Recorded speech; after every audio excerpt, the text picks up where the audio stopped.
मेरी तरफ से आपको सप्रेम नमस्कार। मैं आप सबके लिए हिंदी व्याकरण से संबंधित विषयों का अध्ययन आसान करने का कार्य कर रहा हूँ। मुझे पूरी उम्मीद है कि यह आपकी सभी परीक्षाओं में लाभदायक होगा। आप बड़े ध्यान से इस RS क्लासेस YouTube चैनल पर व्याकरण से जुड़े वीडियो देखें व आसानीपूर्वक हिंदी व्याकरण का अध्ययन करें। आप सभी का भविष्य उज्जवल हो, यही मेरी हार्दिक इच्छा है।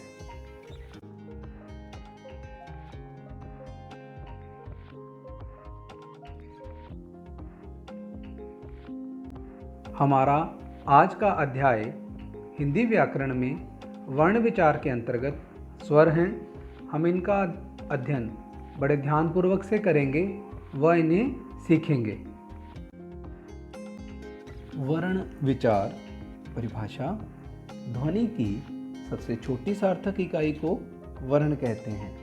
इसे अक्षर भी कहते हैं। हिंदी भाषा में संपूर्ण वर्णों के समूह को वर्णमाला कहते हैं। हिंदी वर्णमाला में 44 वर्ण होते हैं, जिसमें 11 स्वर एवं 33 व्यंजन होते हैं। इसके अतिरिक्त 2 अयोगवा व 2 उत्क्षिप्त व्यंजन तथा 4 संयुक्त व्यंजनों को मिलाकर कुल 52 वर्ण या अक्षर होते हैं। स्वर वे वर्ण हैं जिनका उच्चारण करते समय वायु बिना किसी अवरोध या रुकावट के मुख से बाहर निकलती है। स्वर 11 हैं: अ, आ, ई, उ, उ, री, ए, ऐ, ओ तथा औ। इसके अतिरिक्त 2 अन्य वर्ण जो स्वरों में प्रयुक्त किए जाते हैं, जिन्हें हम अयोगवा कहते हैं। पहला अंग, जिसे अनुस्वार कहा जाता है। दूसरा अह, जिसे विसर्ग कहा जाता है। स्वरों के भेद: स्वरों के 4 भेद हैं। पहला उच्चारण समय व मात्रा के आधार पर। दूसरा प्रयत्न के आधार पर। तीसरा मुखाकृति के आधार पर तथा चौथा ओष्ठाकृति के आधार पर। स्वरों के भेदों में पहला भेद उच्चारण व मात्रा के आधार पर। इसके आगे 3 भेद हैं: क लघु स्वर अथवा ह्रस्व स्वर, ख गुरु स्वर अथवा दीर्घ स्वर, ग प्लुत स्वर। इनका विस्तार से अध्ययन हम इसी अध्याय में करेंगे। ह्रस्व स्वर: इन्हें मूल स्वर अथवा लघु स्वर या एक मात्रा वाला स्वर भी कहते हैं। इनके उच्चारण में सबसे कम समय लगता है। इनकी संख्या 4 है: अ, ई, उ, री। री स्वर का उच्चारण र के साथ छोटी ई की मात्रा लगाने के बाद री की तरह होता है। मूल स्वरों से बने हुए शब्द हैं: अमर, इच्छा, उपवन, ऋषि आदि। ख दीर्घ स्वर: इनके उच्चारण में ऋषभ स्वर की अपेक्षा दुगना समय लगता है, अर्थात 2 मात्राएं लगती हैं। इन्हें दीर्घ स्वर अथवा गुरु स्वर भी कहते हैं। इनकी संख्या 7 है: आ, ई, उ, ए, ऐ, ओ, औ। संयुक्त स्वरों का निर्माण इस प्रकार से हुआ है: अ जमा अ बराबर आ, ई जमा ई बराबर ई, उ जमा उ बराबर उ, अ जमा ई बराबर ए, अ जमा ए बराबर ऐ, अ जमा उ बराबर ओ, ए जमा ओ बराबर ओ। अब हम संयुक्त स्वरों से बने हुए शब्दों का अध्ययन करेंगे। हमारे पास 7 स्वर लिखे हुए हैं, उनके सामने संयुक्त स्वरों की मात्राओं से बने हुए शब्द लिखे हुए हैं, जिनका अध्ययन हम करेंगे। आदमी, नारी, रूप, एक, ऐश्वर्य, ओजस्वी, औचित्य। ग प्लुत स्वर। प्लुत स्वर जिन स्वरों के उच्चारण में 2 मात्राओं से भी अधिक समय लगता है उसे प्लुत स्वर कहते हैं। जैसे ओम शब्द में ओ का उच्चारण एक से ज़्यादा बार करने पर इसे ओम बोला जाता है।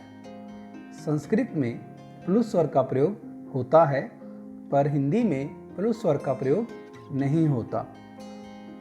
इसका मात्रा चिन्ह इंग्लिश भाषा के एस की तरह होता है।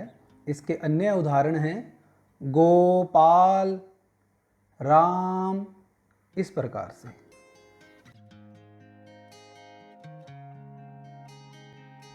स्वरों के भेद में दूसरा भेद है प्रयत्न के आधार पर। प्रयत्न के आधार पर आगे 3 भेद हैं। अ अगर स्वर, ब मध्य स्वर तथा स स्पष्ट स्वर। अब हम इनका आगे विस्तार से अध्ययन करेंगे। प्रयत्न के आधार पर पहला भेद है अगर स्वर। जिन स्वरों के उच्चारण में जीभ का अगला भाग ऊपर उठता है उन्हें अगर स्वर कहते हैं। ये निम्नलिखित हैं: ई, ए, ऐ। प्रयत्न के आधार पर दूसरा भेद है ब मध्य स्वर। हिंदी में अ स्वर केंद्रीय स्वर है। इसके उच्चारण में जीभ का मध्य भाग थोड़ा सा ऊपर उठता है। इसे चित्र के माध्यम से आसानी से समझा जा सकता है। प्रयत्न के आधार पर तीसरा भेद है स्पष्ट स्वर। जिन स्वरों के उच्चारण में जीभ का पिछला भाग सामान्य स्थिति से उठता है उन्हें स्पष्ट स्वर कहा जाता है। ये निम्नलिखित हैं: आ, उ,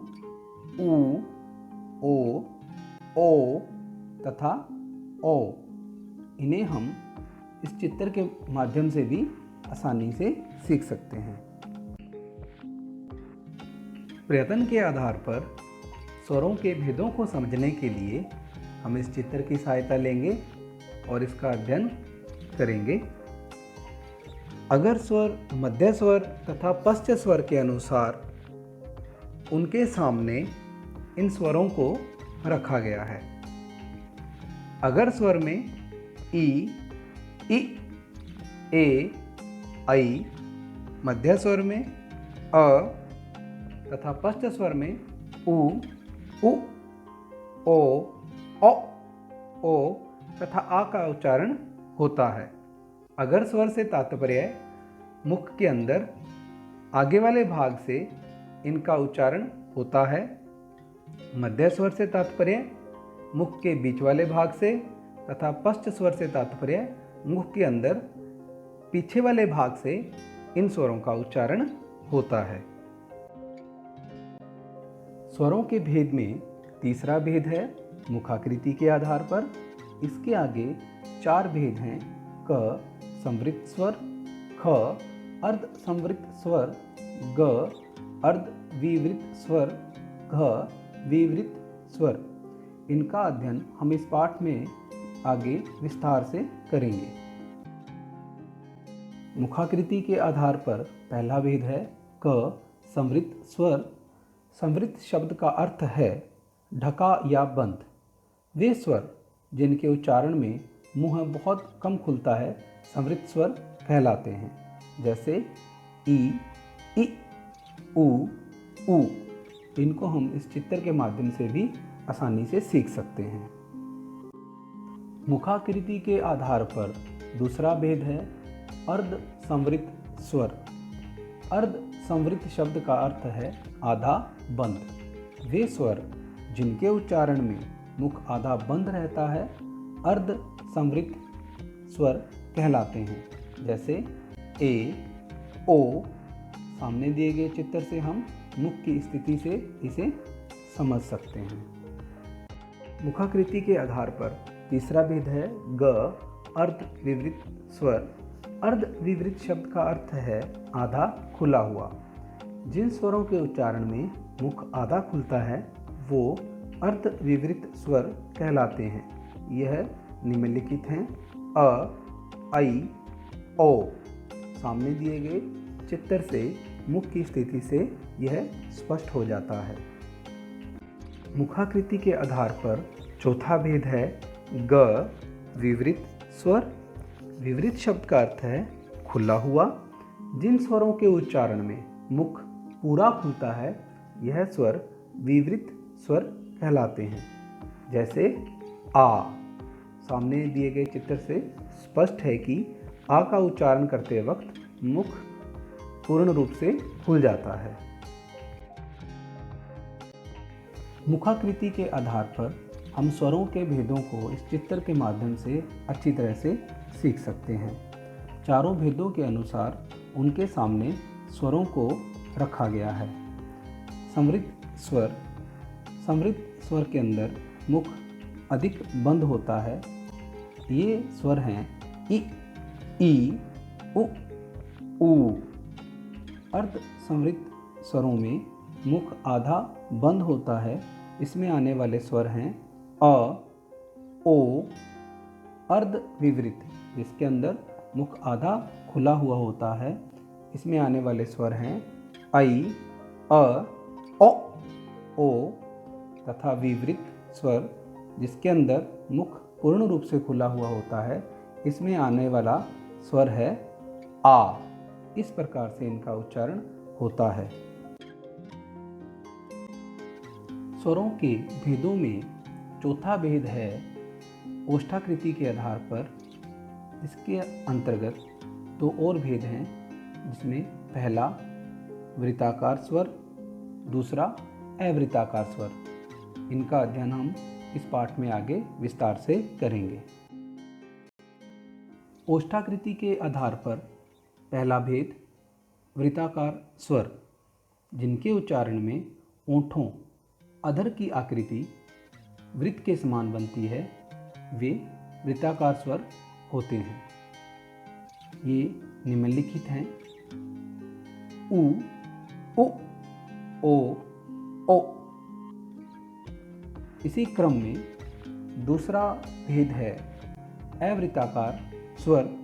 इनके उच्चारण में ओंठों अधर की आकृति अवृत्ताकार होती है। यह निम्नलिखित हैं ई, ए, ऐ। इस प्रकार से ओष्ठाकृति के आधार पर इन स्वरों का उच्चारण होता है। स्वरों की मात्राएं। हिंदी भाषा में 11 स्वर एवं 2 अयोगवा हैं, इसलिए आज हम 13 स्वरों की मात्राओं को सीखेंगे। सभी स्वरों के सामने कोष्ठक के अंदर उनके मात्रा चिन्ह दिए हुए हैं।